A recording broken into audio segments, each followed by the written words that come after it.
Hello everyone, my name is Heather Autumn and welcome to my channel.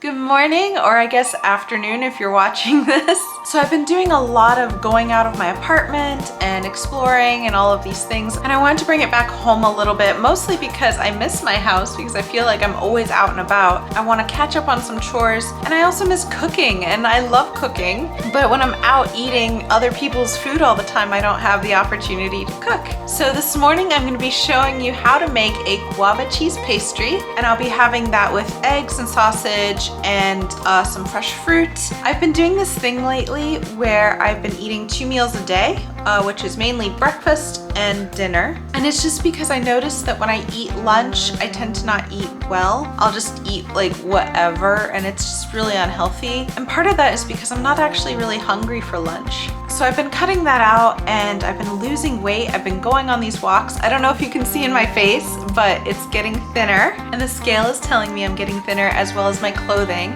It's kind of nice to be getting back into my body and making that a focus. And so yeah, I figured I'd take you along for the day. So anyway, we're gonna start with breakfast because I am hungry. All right, so I found the recipe for this on Pinterest, but of course, if you wanna try to make this yourself, just check out the description below because I will link to my blog where I'll have it posted. So the formal name for these is pastillos de queso y guayaba. I probably butchered that. I think it translates to something like pastries of queso and guava, or guava and cheese pastries. And when I see these at the supermarket, I always get them. I love them. So the idea of making them myself and knowing that I can do that is really enticing. So I'm gonna walk you through how to make them too. All right, so in order to make these, you wanna get out your baking sheet because we will be using the oven. And in the food processor, I'm gonna use one of my small ones. You wanna combine the cream cheese, sugar, and lemon juice.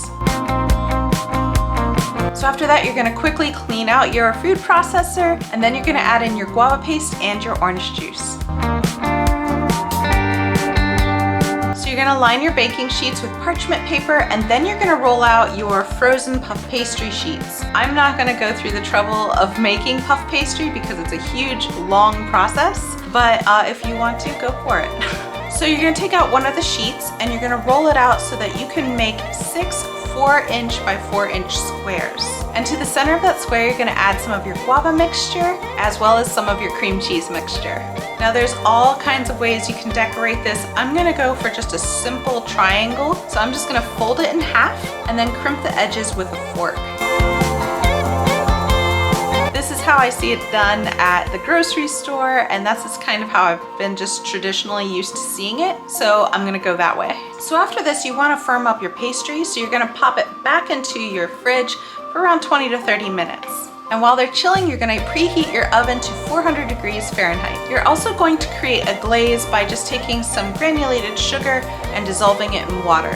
So once they're done chilling, you're gonna brush the tops with 1 scrambled egg. That's gonna give it a nice golden glow. And you're gonna pop them in the oven for around 25 to 30 minutes. And you're gonna rotate the baking sheet halfway through just to make sure everything browns equally. So once the pastries are all done baking, you're gonna pull them out and immediately brush them with that sugar and water mixture. And that's gonna make them all nice and shiny, and it has just a really good appetizing look to it. All right, so from there, I made eggs, I made sausage like I usually do, and I have some fresh fruit. So it's all done, and I'm gonna show you what it looks like.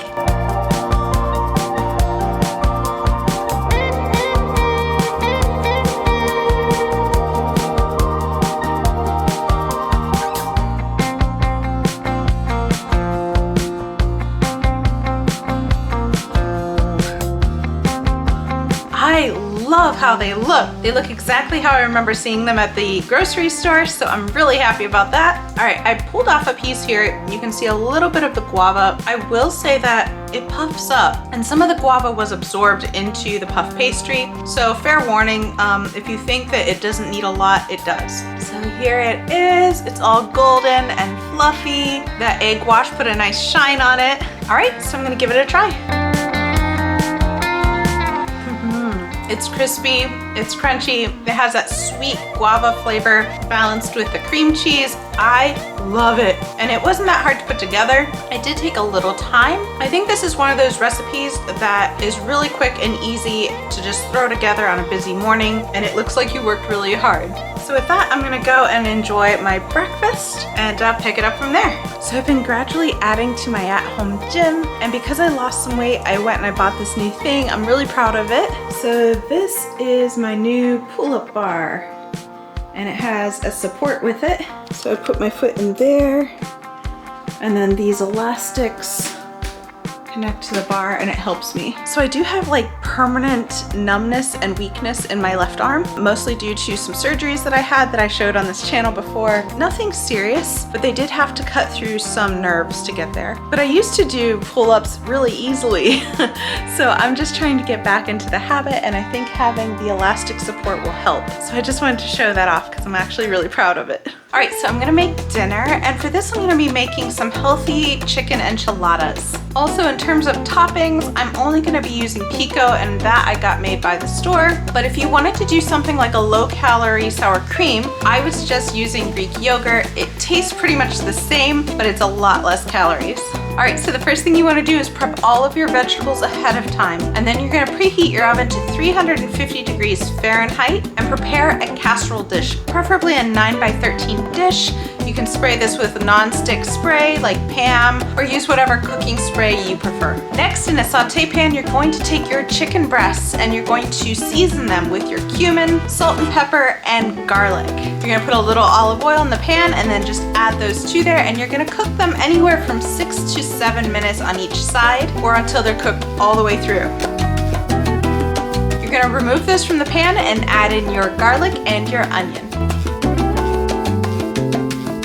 Once those are all nice and cooked, you're gonna add in your black beans as well as your diced green chilies. You're gonna lower the heat then and allow those flavors to get to know each other while you shred the chicken. All right, so now's the assembly part. And what you're gonna do is you're gonna take your tortillas and warm them up just a little bit in the microwave. I tend to use some moistened paper towels, and I nuke it for about 10 seconds at a time, just so that they're pliable.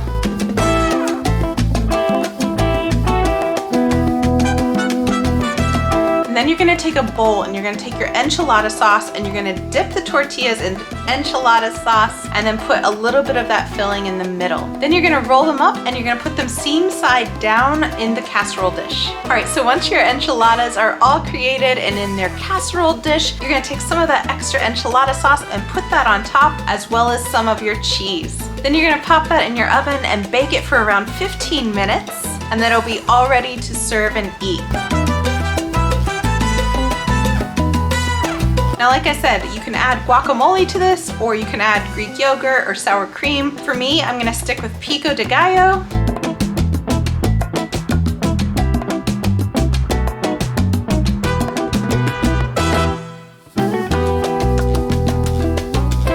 All right, so here is our enchiladas. It's topped with the pico de gallo that I got. All right, you can see there's the tortilla and chicken and some of those black beans and the onion. All right, so here it goes.